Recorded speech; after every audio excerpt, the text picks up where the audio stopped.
नमस्कार दोस्तों, योगेश्वर स्टोरीज में आपका स्वागत है। हम लाए हैं आपके लिए नई व रोचक कहानियां। तो आइए शुरू करते हैं। क्या आपने अब से बाहर कभी कुछ अनुभव किया है? अब से बाहर कभी कुछ किया है, कभी कुछ सोचा है या कुछ भी महसूस किया है? क्या आपको लगता है कि ऐसा कभी आप कर पाएंगे? अब से बाहर कुछ भी घटना या होना क्या संभव है? जाहिर है कि इसका उत्तर स्पष्ट है ना? कुछ भी अतीत में नहीं हुआ, वह अब में ही हुआ है। कुछ भी भविष्य में नहीं होगा, वह अब में ही होगा। यह कहानी है एक छोटे से गांव की, जहां एक गरीब परिवार में एक लड़का रहता था। उसका नाम रामू था। रामू बहुत ही मेहनती और समर्पित बच्चा था। वह अपने माता पिता की मदद करता और उन्हें सम्मानित करने के लिए हमेशा तत्पर रहता था।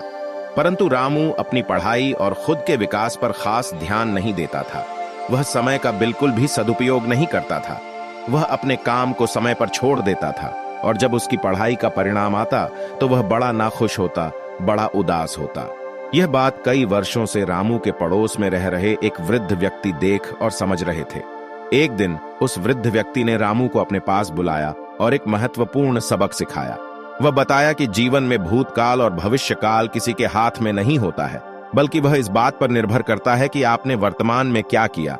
यह समय का महत्व और सच्ची सफलता के लिए आवश्यक है। रामू ने यह सबक गहराई से समझा और उसके जीवन में एक बदलाव लाने का निर्णय लिया। उसने अपने पढ़ाई में और खुद के विकास में गहराई से ध्यान देना शुरू किया। वह रोजाना अपने लक्ष्य की ओर बढ़ता और अपने अध्ययन के लिए समय निकालता। बीते सालों में रामू ने अपनी मेहनत और समर्पण के बल पर उच्च शिक्षा प्राप्त की और अपने विद्यालय में उत्कृष्टता की ओर बढ़ा। वह अग्रणी पदवी प्राप्त करके नगर निगम में एक महत्वपूर्ण पद पर नियुक्त हुआ।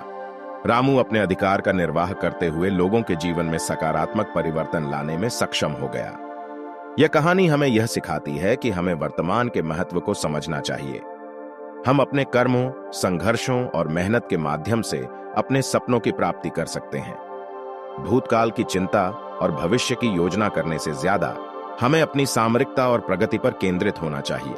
आपका कार्य क्षेत्र, विद्या, कला, उद्योग या किसी अन्य क्षेत्र में जो कुछ भी हो, अपने कर्मों में उत्साह, समर्पण और सतत प्रयास लाएं और वर्तमान में अपने लक्ष्य की ओर बढ़ें। यकीन रखें, जो करना है वह अवश्य कर पाएंगे। तो क्या अतीत और भविष्य वास्तविक नहीं है? कभी कभी तो वे वर्तमान से भी अधिक वास्तविक हो जाते हैं। आखिर यह अतीत ही तो है जो यह निर्धारित करता है कि हम कौन हैं, और यह भी कि वर्तमान को हम कैसे देखें और कैसे उसमें बर्ताव करें। और हमारे भावी लक्ष्य ही तो यह निर्धारित करते हैं कि हम वर्तमान में क्या करें।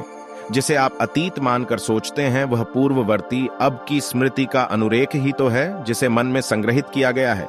जब आप अतीत को याद करते हैं, तब उस स्मृति के अनुरेखन को ही पुनः देख रहे होते हैं, और ऐसा आप अब में ही कर रहे होते हैं। भविष्य एक काल्पनिक अब है, मन के द्वारा गढ़ लिया गया। भविष्य जब आता है तब वह अब के ही रूप में आता है। जब आप भविष्य के बारे में सोचते हैं, आप वह अब में ही कर रहे होते हैं। भूत और भविष्य का अपना कोई अस्तित्व नहीं है, बिल्कुल ऐसे ही जैसे चंद्रमा का अपना कोई प्रकाश नहीं है। वह तो बस सूर्य के प्रकाश को परावर्तित कर सकता है। इसी तरह से भूत और भविष्य भी शाश्वत वर्तमान के प्रकाश, शक्ति और सच्चाई के धुंधले परावर्तन ही हैं। उनकी वास्तविकता अब से उधार ली हुई होती है। वर्तमान के महत्व को समझाते हुए संत कबीर दास जी ने भी कहा है, काल करे सो आज कर, आज करे सो अब। पल में परलय होएगी, बहुरी करेगा कब। इसका अर्थ है कि कभी भी कल पर कोई काम मत छोड़ो। जो कल करना है उसे आज कर लो, और जो आज करना है उसे अभी कर लो। किसी को पता नहीं, अगर कहीं अगले ही पल में प्रलय आ जाए तो जीवन का अंत हो जाएगा। फिर जो करना है वो कब करोगे? आपको हमारी यह वीडियो कैसी लगी? कमेंट करके जरूर बताएं। चैनल को सब्सक्राइब करें, वीडियो को लाइक और शेयर करें और प्रेस करें बेल आइकन को, जिससे आपको हमारे आने वाले वीडियोस की नोटिफिकेशन मिलती रहे।